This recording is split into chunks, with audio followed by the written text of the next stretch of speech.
Hey guys, so what I've done is I've compiled 6 of the most pertinent storylines that have developed here in the first 7 weeks of the season. I'm going to go over each one of them, and then I'm going to preview the games that will be coming this week. So let's start with the first one. The Sludge's reign continues. How does Mike keep winning, you might ask? Ever since last year when he won the championship, he won pretty decisively in almost every match, except for that time when Mike Wallace got a 98-yard touchdown, but that's here and there. Although his record was 10-2, he ripped off 10 wins in a row, and the last 2 were sort of arbitrary losses. They didn't really matter. Although, let's look at his team. He was pretty stacked last year. Let's never forget that DeMarco Murray trade before the season even started, and that clutch pickup of Jordan Howard pretty much sealed the deal for Mike. But this year, he has a pretty average team, so you might ask. Now he's stacked at wide receiver, but overall, it's nothing compared to the team he had last year. So you might ask, how is this happening? It's all about how many points you score against. And so if you go and look at the league standings, you'll see points for, points against, and all that. Points against is the big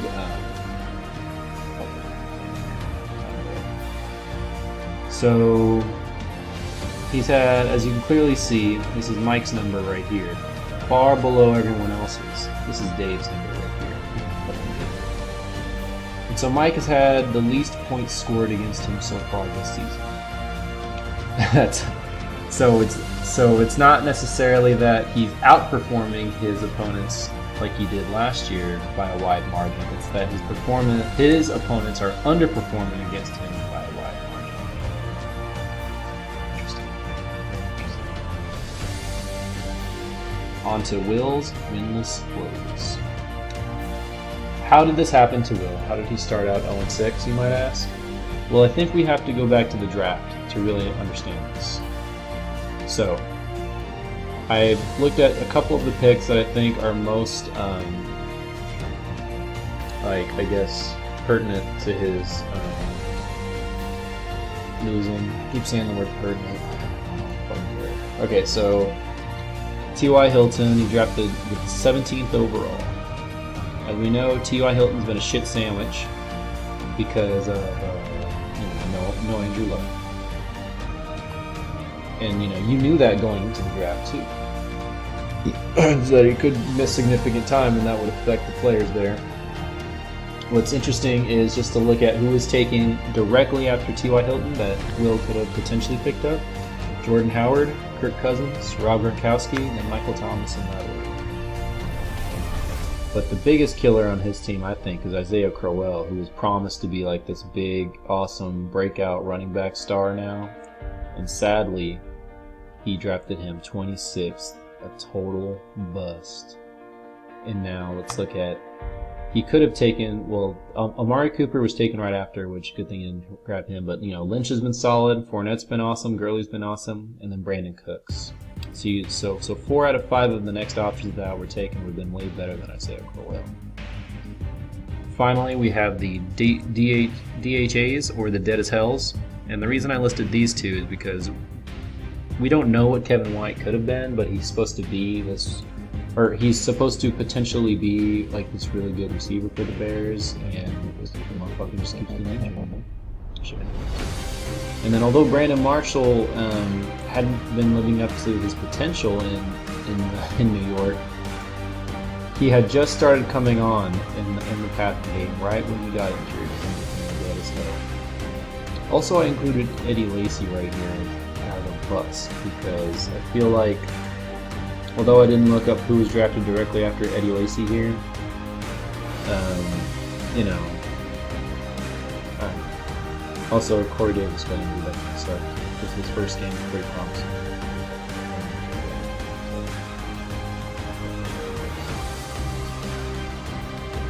Jibba's in a jam.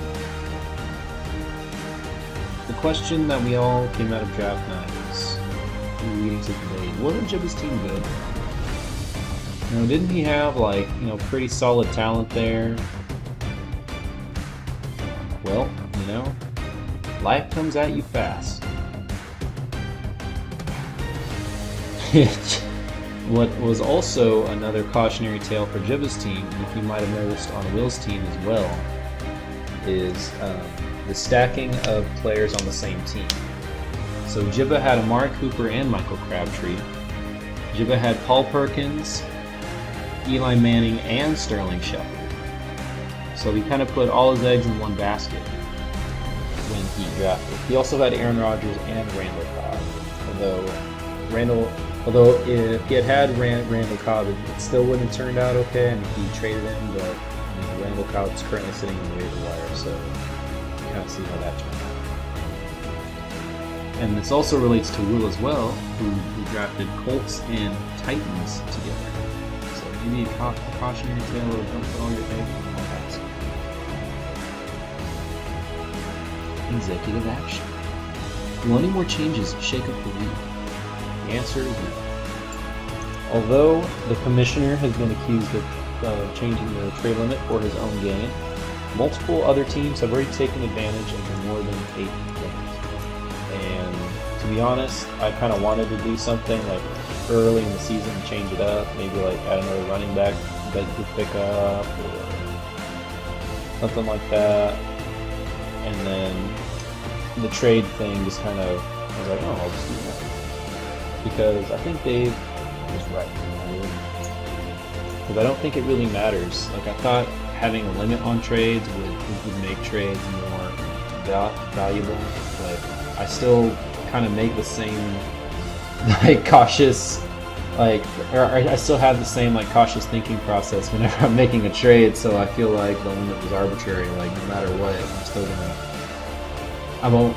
Like, although I'm making more than 8 trades, it doesn't mean that I'm not thinking about each trade more than I would. And I would still be sending, like, probing offers of trades even if I had a limit. Because it's not like I'm just gung-ho about it. I'm just going to, like, send an offer and then cancel it, so then you at least see it, and then you kind of have that in mind. You know? But no, there won't be anything else to happen. And I don't feel like this was going to be a controversy. Speaking of controversy, collusion. Is there collusion in the league? The answer might surprise you. It's no. No matter how much Cody wants to bitch about this trade, I think it was fine. If anything, I think that it's just a matter of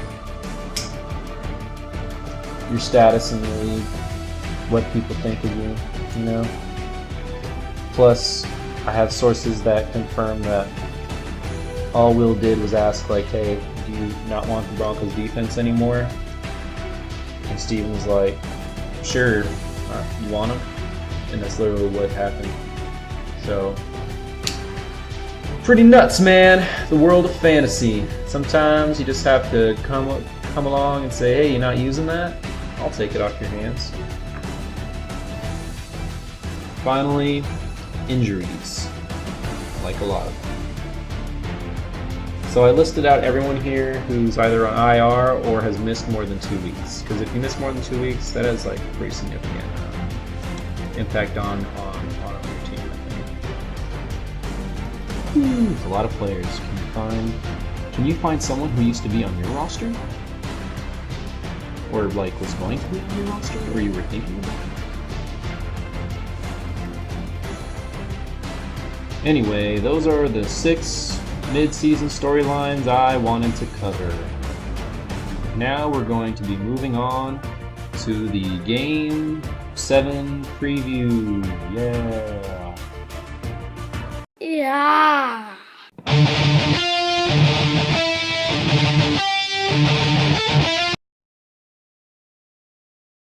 Alright, our first really exciting matchup of the week is Cody versus Jibba. Skip. Oh, whoa, skip. But in all seriousness, matchups against Jibba have now become a glorified bye week. This isn't necessarily because Jibba's team is completely without hope. It's because Jibba has gone seemingly MIA. Now, he could scour the waiver wire and try to make speculative ads, but maybe that wouldn't matter.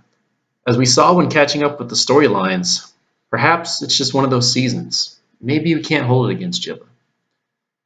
But to liven up this bleak outlook, I've been given a message to read over the airways from an anonymous sponsor. It reads, "Fuck you, Will, you colluding piece of shit. Get daddy dicked. You won't win one game this season, I fucking guarantee it. The only thing you've won is an all-access pass to the garden, because you're taking my seed. And fuck you too, Steven. I know you're autistic, but goddamn it, you fucking shithawk. It's all good, baby. I know I'm gonna beat you anyway." Anyway, moving on to the next matchup. Who would have thought? The Suck Bowl champion is taking on the N1000 in a power matchup to decide second place in the league. Exciting times we live in.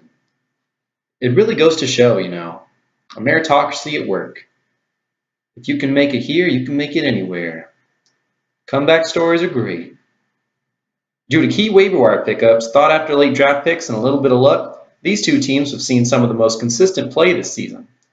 We'll hope that continues this Sunday. And that's all I got.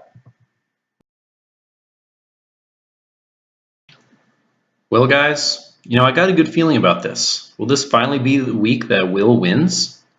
Nope. This could be the week. Although Steven only has one player on a bye, he doesn't really have a very deep bench. And all of Will's star players, quote-unquote star players, are still in his lineup. No one's on bye. If there was ever a time to get out of this slump, it's now. And if I've got a message for you, just remember, it's not over until it's over. Dave and Victor are very similar this season. They both made a plethora of trades. They have both suffered from a plethora of injuries. And now they take each other on in a plethora. Well, it's Dave versus Victor. Who knows what's going to happen? Dave's injuries are already behind him. He's already kind of had time to recover. Victor's injuries just happened. We'll see what goes down. I don't know.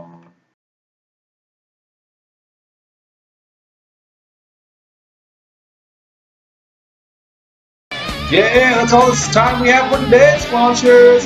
I'll get back to you. I don't know if I can win, but I'll probably make another one before the season, or maybe after the season. I don't know, but we'll get there eventually.